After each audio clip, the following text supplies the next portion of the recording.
New Zealand becoming smoke-free. Thank you, Mr Speaker. I call the Honourable Tauhanari. As a smoker, a non-smoker, smoker, a non-smoker, and unfortunately a smoker. Mr Speaker, but tomorrow will be another non-smoking day. Mr Speaker,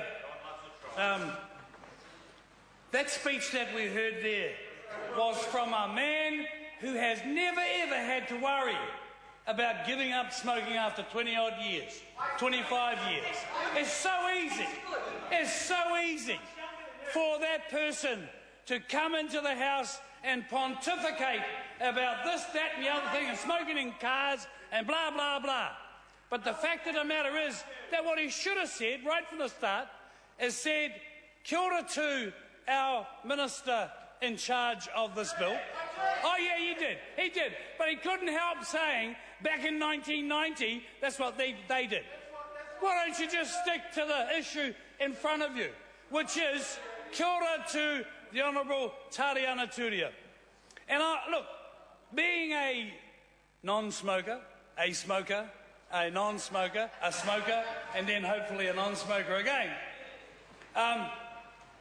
this is a good thing. This is a good thing. And not only will it say to our young people, actually, you shouldn't be smoking because of all of these reasons, but also because, hey, it's going to be $20 a packet and you've got to be a fool. You have to be a fool if you're going to pay $20 for a packet. You know what I mean. Mr Speaker, you also have to congratulate the Minister, because if you extrapolate it out, let's say 10 years, and what we save in health costs is going to be millions and millions and millions of dollars. And not only through the odd heart attack that a member of Parliament may have, Mr Speaker, respiratory problems, Mr Speaker, all sorts of problems that come from smoking. So I'm not a zealot. I won't vote, and I can tell you now, if it ever comes into the House, I won't vote to ban smoking in cars and even ban smoking in cars with children. That's a decision for mum and dad or whatever. And if you get to that point, that's just one step away from being a dictatorship.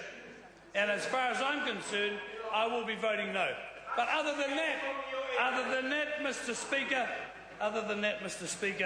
there's $20 million in this package that is going towards other assistance packages for people who find it difficult to give up smoking. And I can tell you from experience, from several experiences, is that even if you've been off the fags for 2 years, it's so easy to pick one up and get off the wagon. And so I'm not ashamed of it, Mr Speaker. I know it's a buzzy thing to be a non-smoker these days, just like the former Speaker. But I've got to tell you, it's not the easiest thing. It is not the easiest thing to do. Oh, yeah, and we know all of that. We know all of that. Smokers know all of that. And one thing that I ask this House, and every member in it, is that they don't vilify the smoker. Oh, but you do.